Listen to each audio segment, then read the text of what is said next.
Welcome to a very special live episode of Real Conversations with Jacob Young. Now, Real Conversations is sponsored by Boys Town. Boys Town has been saving children, healing families for over 100 years. Also sponsored by Lane Frost Brand, made for the champion in you. And remember, you can use Jacob15 to save on anything and everything Lane Frost Brand, including this hat that I'm wearing today. For those of you who are catching the podcast live streamed on Twitter, Facebook, or YouTube, because it is a live episode, please feel free to leave some comments or questions during this broadcast. Now, my guest this week is not only an actress and singer, but she's now a filmmaker. I worked with her in Pine Valley on the iconic All My Children, and television fans also know her from nighttime shows like Madam Secretary, and still one of my favorites, the Hulu limited series 11/22/63. And Broadway audiences know her as Tony Award-winning actress who has starred in shows like groundbreaking original production of Caroline or Change. And she's played on stages around the country, plus a long list of television and movie roles. Now her debut featured film, Red Pill, has been an award-winning selection at international film festivals. She can also be heard on her podcast, You Can't Say That. I am honored to have join me this week the talented Tonya Pinkins. You know what time it is. It's time to keep it real with Real Conversations with Jacob Young. Hey, Jacob. Thank you so much for having me. Oh, so nice to see you. It's been a little while. Yes, a long time. So, I normally go through everybody's accolades while I introduce people, but you have so many awards. It would be longer than this podcast. I've been very fortunate. Very, very fortunate. Well, congratulations. I was late seeing 11/22/63, even though it came out in 2016, but your performance in that was absolutely amazing. Thank you. Thank you. It was great because I knew the book. I love the writing, and that Bridget Carpenter decided that she didn't want to just have Black people in that story shining shoes, and, went to Stephen King and asked if he could take that role, which wasn't written Black, and make it Black, and then write scenes that would reflect what that would have meant if that character had been Black. So it was really a great opportunity. It's such a wonderful story. I mean, I was at the edge of my seat the entire time, and that doesn't happen very often. Yeah, well, that's Stephen King. He can write. Yeah, he can. Well, let's jump right in. With the recent confirmation of Supreme Court Justice Ketanji Brown Jackson, are you optimistic that times are changing for the better? No. I mean, I think that everything is always evolving towards the better. So in the long run, things are going to get better. Whether that will happen in my lifetime, I don't know. I think we have to go through some upheaval. We have a lot of stuff to dismantle.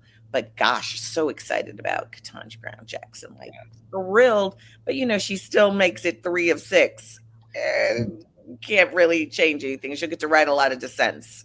Right. I think it's definitely a step in the right direction, though. I was very happy to see that happen. We got a lot more steps to go. Absolutely.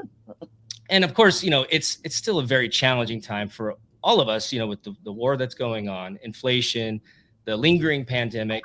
How do you, Tonya, stay positive with all the negative things that are going on in the world?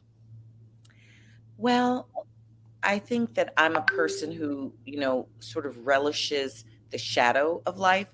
I feel like right now in my life, the discipline I'm working with is that whatever made all of this is both good and what we call bad. That for God, the goddess, they're just its energy, and it is. So I make a habit of trying to hold the space for all of what's possible. So really working in dualities right now and trusting that whatever I'm experiencing, it is there for a higher good that I'm not able to see. That's really, I try to bless everything that comes in my life, even if it would be something you might call bad. I'm like, well, it's for my good. Yeah. Would you say that's your mantra? It has been during the pandemic, and I've had a good time during the pandemic. And it did start with studying with a woman named Carolyn Elliott, who also believes that everything that is, God made it. And so definitely doing a lot of meditations on things that you wouldn't think of as good, but she would ask you to find pleasurable sensation in what we might call bad things. And I found it very empowering to do that. So right now my sort of thing is, every day should be, you should be ready to die any day. Like, it's a good day to die because I did everything I needed to do. I said everything I needed to say, to live every day and be really complete, to be Hmm. really complete. That's a beautiful way of looking at things. I need to do more of that. Is there a I mean, other than that, do you meditate? Is there anything that to keep, help keep your sanity? Because I know I'm constantly trying to find ways myself to just get through sometimes the craziness of life. You know, I don't meditate. I certainly try sometimes. I walk a lot. I mean, I think walking is a meditation for me. I ride bikes. I try to meditate. I usually try to do it in the morning, and I don't think that's a good time for me. I think I'm going to start moving my meditation to the evening, because I read that when the sun is up, energetically, it's just activating the body. So I think that when I try meditating again, I'm going to try nighttime and see if my mind's a little slower, because I'm a person who wakes with the sun. No matter when I went to bed, I'm just up with the sun, and I'm like, yeah, it gets me activated. So I'm going to try that. And I also was just reading this thing about giving up identification with the body, and instead imagining that you is divine and you is the breath, so that the breath comes into the body and then it leaves the body in the same way that it will when you finally transition. And so I've been, thinking about my breath in that way, like, oh, now I'm inhabiting the body. Oh, now I'm retiring from the body. And just really moving in that and seeing what that does for me. Yeah. Breathing is so therapeutic, and to look at an analogy that way, breathing it in and breathing it out, that's powerful stuff. All right. It's been heard as the slap around the world. Now, as a strong, independent woman and a vocal proponent for women, how did you react to the slap, with Will Smith's reasoning that it was in defense of his loved one? I have probably 10 variations of meanings about it, because there's so many complicated things. I think, one, when we see couples, um, what they are in the world and what they are at home, I think, once I said polarities. So I thought, well, maybe he gets to be sunshine and light in public, and she gets to be the sort of shadow in public, but maybe at home it's exactly reversed. So maybe what we saw that night was his shadow coming out.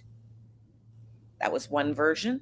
Another version for me was just feeling like, I think that laughter is how we survive everything. I just had oral surgery, and I birthed 4 kids at home, and no medicine, but everything that I've had to have done in my mouth, I can't, it's bad. So I go into this periodontist and I say to him, I don't mean to offend you, but because I knew he was Jewish, I said, but when I had my first implant done, I thought, this is must be what it was like to be tortured in Auschwitz. Mm. And he said, oh, no offense, my father was in Auschwitz, and he used to tell my mother, honey, this chicken liver killed more Jews than Auschwitz. And I was like, if you can have a sense of humor about Auschwitz, you're the guy for me. And like, I think that, Viktor Frankl's Man's Search for Meaning, I don't want humor to be lost. I don't want comedians to have to fear being assaulted for making fun. I don't know if you're aware that I did this rap roast video of myself that's on YouTube, and I took all the negative, nasty, hateful things that have ever been said about me online, and this writer, Isaac Klein, took it and wrote it into a rap roast. So I'm all for making fun of everything. I do have alopecia. I didn't know I had alopecia till it comes out. And I'm like, I mean, make fun of it. If you can't make fun of it, you're heavy, you're burdened. Like, to me, the laughter is the release. So, defending a woman, I'm not for that. I'm not for violence. I mean, there's a time for violence. I'm not saying that violence, there isn't appropriate times for violence, but I don't know that that was the one. But then at the same time, I also looked and I thought, here's someone who's running, winning those awards costs a lot of money. It's exhausting. He was making another movie. He's running the campaign, glad handing, breakfast, lunches, dinners. You don't win an Oscar because you're talented or nice. You win an Oscar because you campaign and you spend a lot of money and you talk to a lot of people. And I saw someone who was exhausted, Yeah. and just lost it. And we are all better than the worst thing we've ever done. Sure. And that's what I saw. I saw someone who was struggling, whatever that reason was. He was struggling. He was battling something inside, and he reacted, and not in the best way. What do you feel about the Academy and resigning? He resigning from the Academy. Do you think that was the right move? I never want to judge how anybody does anything, because I truly feel like everyone's instinct is always right for them, even if the outcome of that decision may be what someone thinks is negative. There's a soulful reason why a person does what they do. That's my belief. I think for me, from an external point of view, it felt still reactive, and I wished for him to just take a break. It felt like I'm gonna resign from you before you can kick me out. And I was like, well, I mean, like, for that to have like real legs, you needed to hand the Oscar back. Right, right. Like, it would have meant I would have been like impressed if you were like, you know what? Anything that makes me this terrible, I don't need to have. Take this Oscar back and I resign. Right, right. Wow. You have such strong work ethics, hence why you just have such a successful career. Middle America, they're still struggling to make ends meet. Middle class working families truly are the backbone of this country. How important is it to preserve strong work ethics in today's world? It's everything. And labor has been, systematically weakened and destroyed across this country. I know everybody's all excited. Amazon unionized. And I think one of the things people don't know, because they don't want to know, is how much MBS and the Saudi Arabian bots have campaigned against Jeff Bezos, because he ended a financial deal with them after they murdered Khashoggi, who was a journalist for the Washington Post, which Bezos owns. I say, great, I'm all for labor. I'm all for unions. But Walmart is the third richest company in the world. They employ more people than any corporation in America, and they don't give benefits, and they don't give people full-time jobs. And everybody who works for Walmart is working 20 hours and still has to get welfare and food stamps.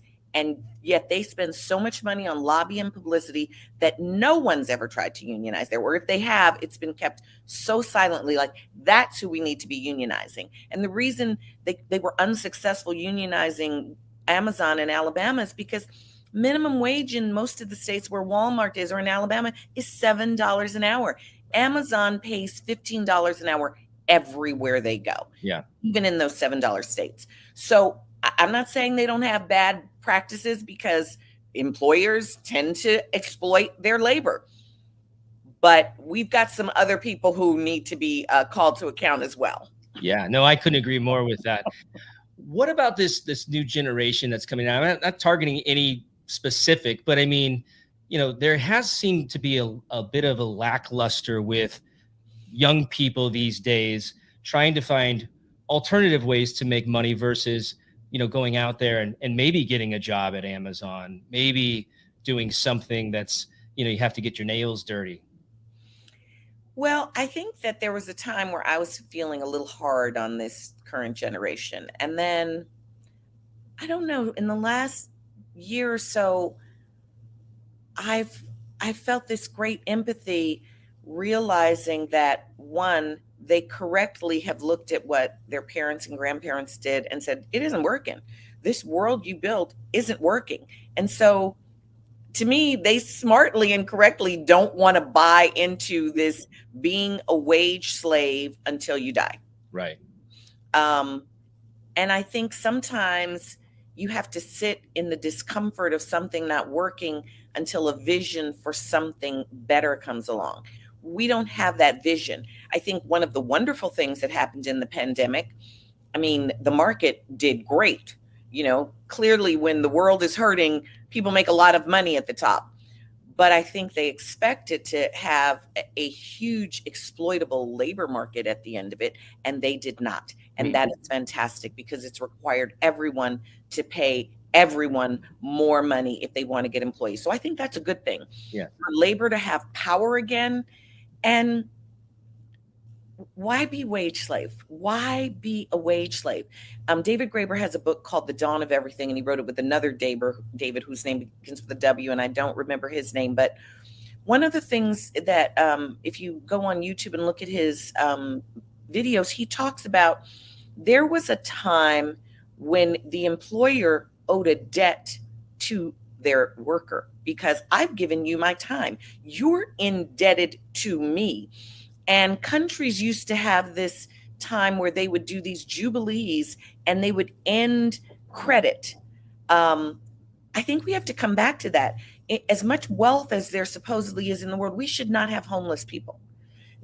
Why should people who we have called criminals and who have committed heinous acts against us still get 3 meals a day, medical care, a roof over their head, and some sort of safety from being on the streets? And yet people who've just fallen on hard times are on the streets, shoved around, or stuck in shelters that are more dangerous sometimes than jail. That's not civilized. Yeah. What's the solution?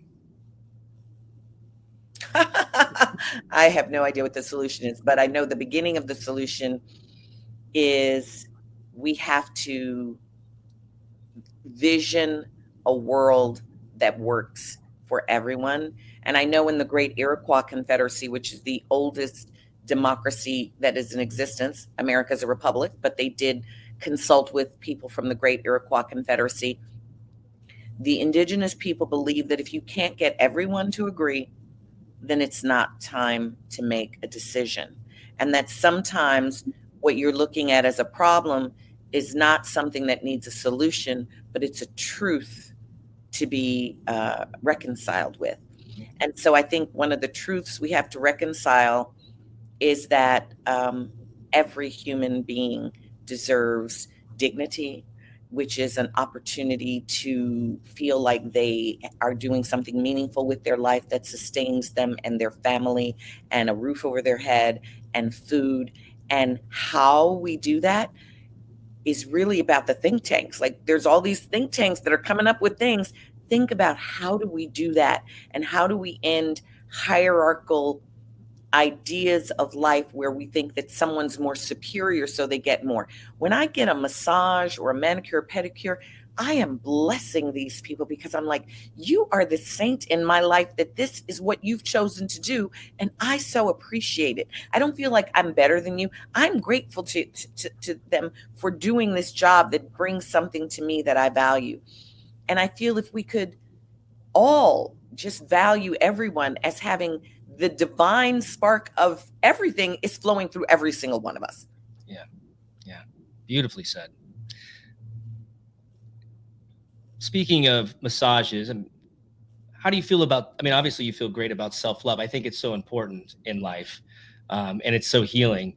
Is that one of your remedies for self-love, is getting the massage? Oh my God, I love a massage. Yeah. There was one time in my life where I had gotten so stressed. I was just like, I couldn't function. And I heard from someone that Bali was a place that you could, first I said, I need like 5 hours a day of massage for 6 weeks. And then someone, they said, in Bali, you can get an hour massage for like $8 to $10. I was like, really? I'm going to Bali for 6 weeks and I'm having 5 hours of massage a day. And I did. And it was just life altering. So yes, massage, that is the only pain medication I had for 4 of my births. I had a massage therapist with me. Yeah, that's fantastic. I love massages too. Now, I want to remind everybody who is tuned in, you feel free to ask questions. We'll try to throw some in there. So if you're a fan of Tonya and you have a dying question, please feel free to ask. And of course, you have so many fans from 20 years of daytime. You also have a huge following of fans who know you from the theater. Broadway lost iconic composer Stephen Sondheim last year. You made your Broadway debut in a Stephen Sondheim musical. What was that experience like to work with a bona fide genius like him? Oh my gosh, it was so many things. I am a clairvoyant. And so people were like, oh my God, you're going to be in this show and it's going to be a hit and it's going to be a da da da da. And I was like, maybe. Like my spirit was just like, my spirit was like very tempered. And as you know, it was their first flop and they didn't work together for a lot of years. And when they were making the documentary, Best Worst Thing, Lonnie Price brought me a letter that I wrote to Hal Prince at 19. Wow, to meet yourself at 19, me giving Hal Prince a pep talk about how the show was ahead of its time. And it was just really wild. And that was the same year when it had this resurgence in London and was this big hit. Like we weren't ready for that kind of anti-hero in 1981 the way we do anti-heroes right now, and Franklin Shepard is definitely an anti-hero. Yeah. The necessity and evils of money is one of the themes in your groundbreaking musical Caroline or Change. As Caroline, what did you learn about the trap of making money too important in life? I don't know that that's really what Caroline is about. I think what Caroline is about people who are forced into a box that's too small for them. And I think that that also has been my personal experience as an artist. Caroline was one of the few times in my career that I had a container that I had to fill. And Jelly Slush Jam was one of those times. And once I filled the Caroline container, I was like, oh yeah, I can't go and put myself back in the glasses anymore. I can't put myself in a bowl. I need bigger containers. I think that's what it was about. And, I know they had a revival of it this year. I didn't see it, but what I could say without ever seeing it is Haile Garima, who's a wonderful filmmaker, his film Sankofa is on Amazon right now. And he says, I would never hire a foreign Black when a reminder Black is needed. And people don't know because we aren't educated very well in America, but British enslaved people were freed 87 years before American Blacks. Mm-hmm. And then British did not have Jim Crow and have to go to a civil rights movement and have voting rights taken back. So they don't have the experience of what it is to be a Black American. So Sharon Clark is an amazing, amazing actress, amazing singer. But when you put her in the role, it is an opportunity to look away from the legacy of how enslavement made very powerful people have to be in roles that were much too small for what they were capable of. You don't have to look at that. You can just enjoy a beautiful, happy song, a lot of wonderful singing, and it doesn't have the indictment of American history that was very important to George C. Wolfe when we were putting the production on the first time. Yeah. We got a question, and I think it's going to segue right into Red Pill, but you may have something else in the back burner. What's Tonya's next project? Any chance of daytime, she says? I haven't been up for anything in daytime in years. I'm certainly not opposed to it. I love daytime. I'm in town right now doing an episode of Run the World, which is a Star show, I think. I play Whitney, the lead actress's mother, so I'm in town for that. Doing a lot of painting. Just had a screening of Red Pill in the metaverse, in the Microsoft metaverse, which is called Altspace VR. So about to open a shop in Altspace. Definitely a lot more painting. Red Pill has a game. We're about to issue 2.0 of the game because the response from people who played the game, they wanted another option of how it could go. So we're adding another option for people when they play the Red Pill game. And really a lot more writing. I wrote Red Pill Unmasked, which is the memoir where I talk about the entire process of making a movie on my own. And everything I do, as you can tell, always has some spiritual capacity to it. And I'm really blunt and really sort of blatantly tell my truth of my experience. I'm not saying it's the truth. I'm sure someone else could say, well, I was there and this is my truth.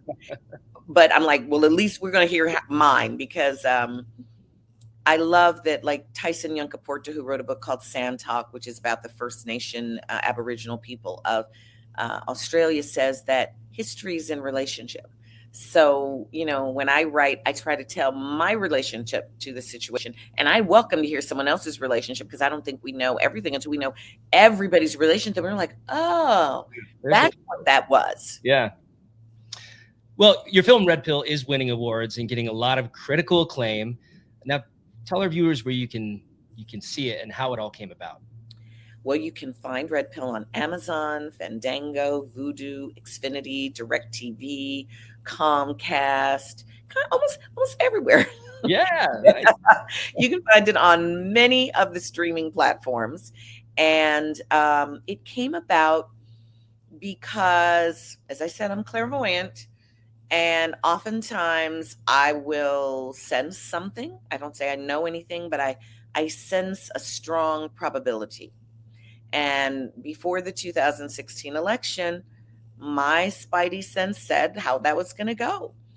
And here in New York City, I was treated like I had two heads. Like I was treated with contempt, that I could ever even think that that is how the election would go. And it felt really bad. I mean, the energy coming at me was very hateful. And I was like, I got scared.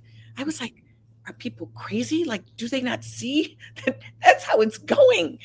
And so when 2020 was coming around, I got another sort of spidey sense. And I was like, I don't want to, I gained like 10 pounds during 2016 because I was so nervous that everyone around me in New York was so delusional.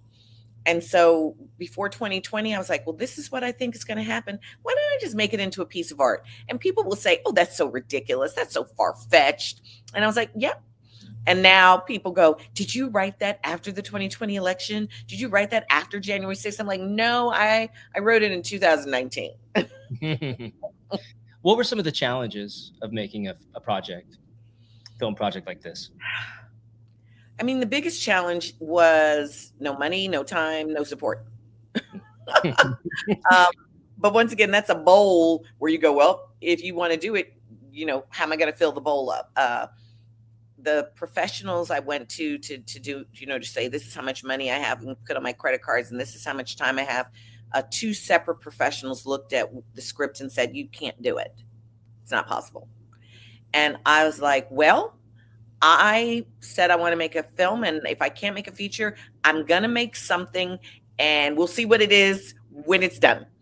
And there was enough footage there to make a feature film, but I was like, I'm making something. Yeah. And that meant I did, when you see those crawls from movies at the end and there's like 1,000 people there, I did 500 of the jobs because I couldn't afford to hire the people, which meant I made a lot of mistakes. I did things 2 and 3 times. Things cost more money because I didn't know what I was doing, but it was thrilling. It was like every failure was like, get back up.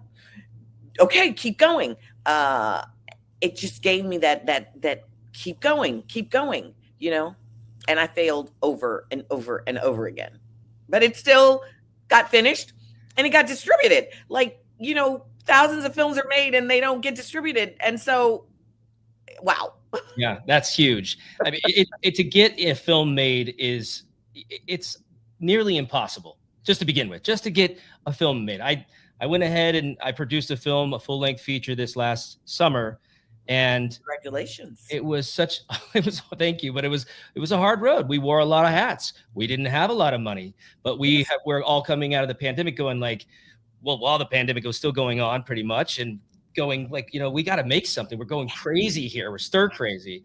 So we got together and we had a bunch of people that really committed and dug their heels in, and we made a project. Yes. And where's now? Where's it now?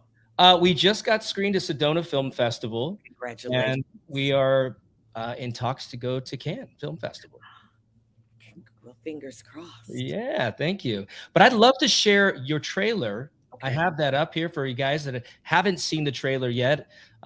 Here it is, Redville. It's a group and then destroys them from the inside. Did you hear about the creature woman that attacked the father and son hunting down here? Good. I hope she killed them. What is that? Like Sanskrit or That Arabic? looks like Sanskrit. This ain't the Middle East. Yeah, it's not even the Middle West.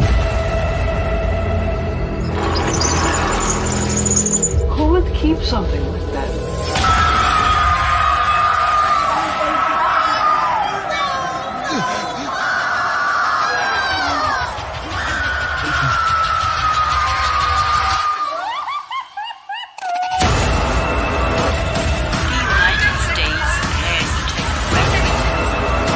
What is happening? Bobby! The only people missing or dead are brown people?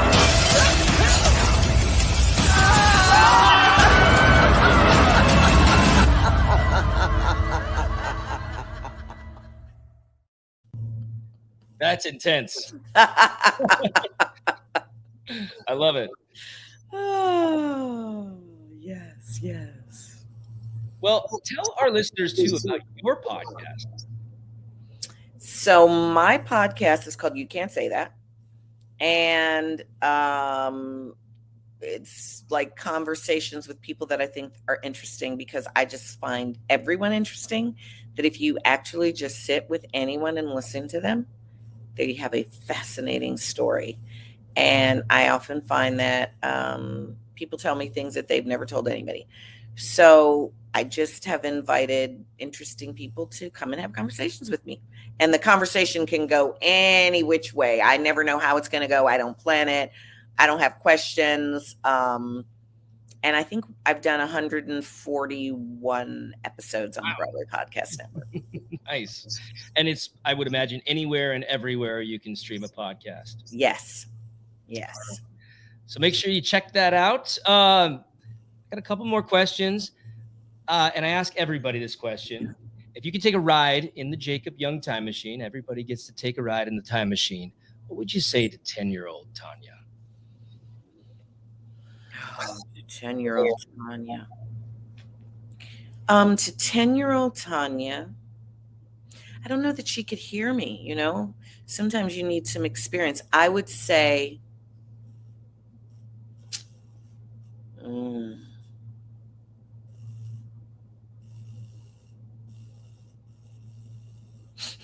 don't get married.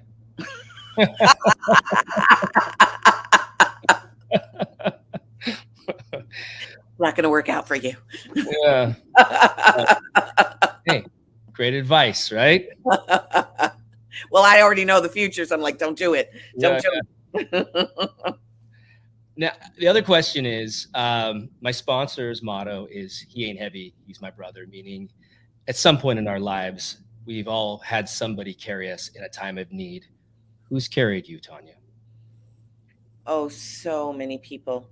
I think the biggest person who's carried me is a friend of mine named Michelle Etlin. Michelle, I call her, she's kind of like a Buddha, a living Buddha on earth, and I'm one of hundreds of people that she's carried. But when I lost custody of my, then they were 3 and 6-year-old sons, she was this person who came to me and educated me about the history of women and children as property, and helped me to not feel like it was my fault or it was something that I'd done.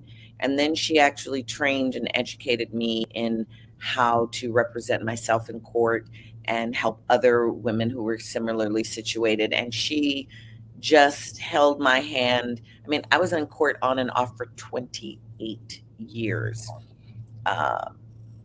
Yeah. And she was there with me writing papers with me, showing up at court with me, serving judges on the bench.